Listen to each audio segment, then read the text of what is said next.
तो नमस्कार, एक बार फिर से मैं आपके सामने प्रस्तुत हूँ अपने इस channel law one should know में।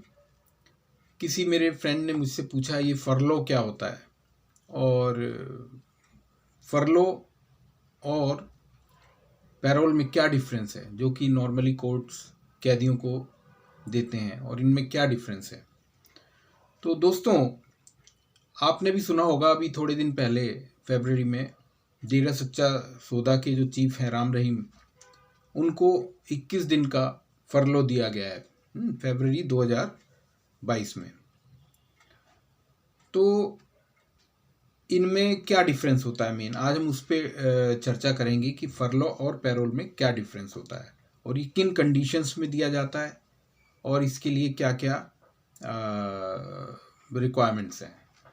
तो जो सबसे बड़ा डिफरेंस होता है दोनों में वो ये होता है कि फरलो आप बिना कंडीशन के भी ले सकते हैं, बिना किसी स्पेसिफिक रीज़न के भी आपको ग्रांट किया जा सकता है कोर्ट द्वारा। जबकि पैरोल में कोई स्पेसिफिक रीज़न बताना होता है, जैसे कि घर में कोई शादी है, किसी की डेथ हो गई है, और इसके अलावा कोई और ज़रूरी ऐसा कार्य है जिसमें ब्लड रिलेशन में कोई काम है, तो उस केस में पैरोल दिया जाता है। यानी स्पेसिफिक रीज़न होना चाहिए जज के सामने जब आप एप्लीकेशन लगाते हैं, तो एक पर्टिकुलर रीज़न होना चाहिए कि इसलिए हम पैरोल चाह रहे हैं। और नॉर्मली पैरोल जो है वो 3-4 दिन से लेके 15-20 दिन, जो भी जज को सूट करता है कंडीशंस के, उसके जेल, उसके आईपीसी सेक्शंस लगे हुए हैं, उसके आधार पे जज ये तय करते हैं। और इसके अलावा जब भी ये फरलो और पैरोल दिए जाते हैं, तो इसमें हमेशा कोर्ट ये ध्यान रखती है कि जो कन्विक्ट हैं वो ऐसे हीनस क्राइम्स से ना उन्होंने किया हो, जिनकी लिस्ट मैं आपको बता रहा हूँ: robbery, dacoity, arson, kidnapping, abduction, rape, extortion. ये वो क्राइम्स हैं जिसमें कोर्ट इसमें रिफ्यूज़ करती है, मोस्टली जनरली रिफ्यूज़ करती है जब तक कोई स्पेशल रीज़न ना हो। तो ये वो लिस्ट ऑफ ऑफेंसेस हैं जिनमें कोर्ट पैरोल नहीं देगी। इसके अलावा कुछ और दोनों में डिफरेंस है फरलो और पैरोल में, जैसे कि फरलो जो है फरलो जो है वो लॉन्ग टर्म इम्प्रिजनमेंट्स में दिया जाता है, जिसमें बहुत लंबी सज़ा मिली हुई है, उसका आचरण अच्छा है कैदी का।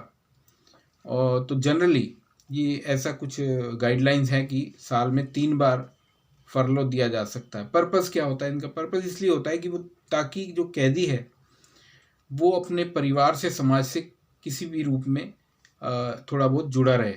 वो जेल में रहकर बिल्कुल ही एकदम ही मतलब समाज से ना कट जाए, समाज और फैमिली से ना कट जाए, इसलिए ये दिया जाता है। इसका सोशल ऑब्जेक्टिव वो यही है कि वो अच्छा इंसान बने, इसलिए फरलो दिया जाता है।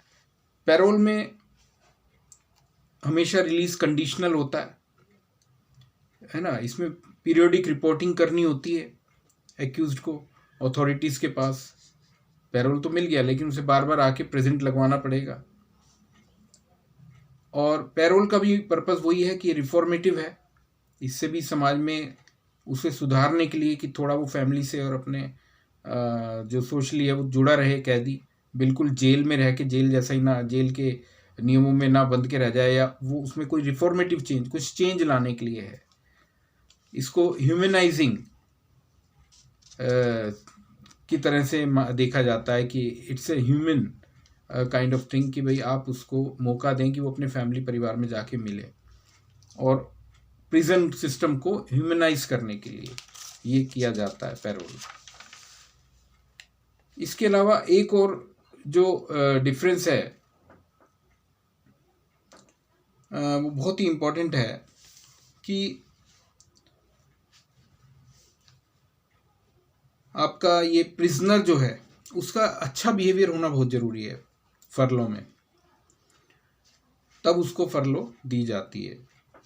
पैरोल में भी आपका अच्छा बिहेवियर तो चाहिए ही, प्लस वो सेक्शंस ना हो जिसमें कि पैरोल डिनाई किया जाता है। इसके अलावा एक्सेप्शंस भी हैं। एक्सेप्शंस क्या हैं? Prisoners convicted of multiple murders और anti terror unlawful activities prevention act UAPA में अगर कन्विक्टेड हुआ है प्रिजनर, तो वो पैरोल के लिए एलिजिबल नहीं है। यानी कुछ ऑफेंसेस ऐसे हैं जिसमें पैरोल नहीं दी जाती है। उनमें से एक UAPA, unlawful activities prevention act. इसके बाद फरलो बिना रीज़न के भी दिया जा सकता है, जबकि पैरोल के लिए स्पेसिफिक रीज़न देना बहुत ज़रूरी है। इस बारे में दोनों की डिफरेंस के ऊपर एक जजमेंट आई थी सुप्रीम कोर्ट की, वो मैं आपको बताना चाहूँगा, जिसमें ये बताया गया है कि फरलो और पैरोल में डिफरेंस क्या है। तो वो आप स्टेटमेंट नोट कर लें। State of Maharashtra versus Suresh Pandurang, इसकी साइटेशन है 2006 4 SCC supreme court cases 776 page.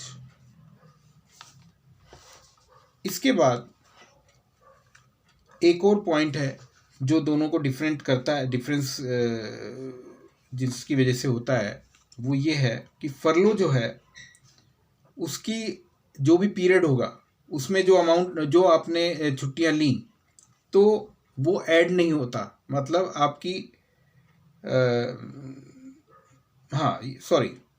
वो मे और मे नॉट बी एडेड। मतलब वो पीरियड जो आपने फरलों के तौर पर लिया है वो आपकी पनिशमेंट में से ऐड भी हो सकता है और वो रिमूव भी हो सकता है वो पीरियड। यानी आपकी सज़ा कम भी हो सकती है, उसमें से माइनस किया जा सकता है वो पीरियड, और वो नहीं भी किया जा सकता। जबकि पैरोल में जो पीरियड होता है, जितने दिन के आप पैरोल पर बाहर होते हैं, वो पीरियड आपकी सज़ा की जो आपको मिली है जितने साल की, उसमें से माइनस नहीं होगा। यानी उसमें आपको जितनी आपकी सज़ा बरकरार है उतनी ही रहेगी। आप जितनी बार पैरोल लेंगे तो वो उसमें से माइनस नहीं होगा आपकी सज़ा में से।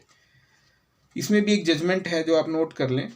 State of Haryana versus Mohinder Singh, state of Haryana versus Mohinder Singh 2000 with in bracket 3 supreme court cases SCC 394।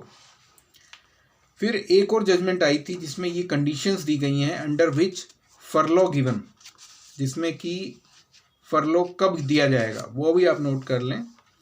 ये जजमेंट है Dinesh Kumar versus government of NCT of Delhi, Dinesh Kumar versus government of NCT of Delhi.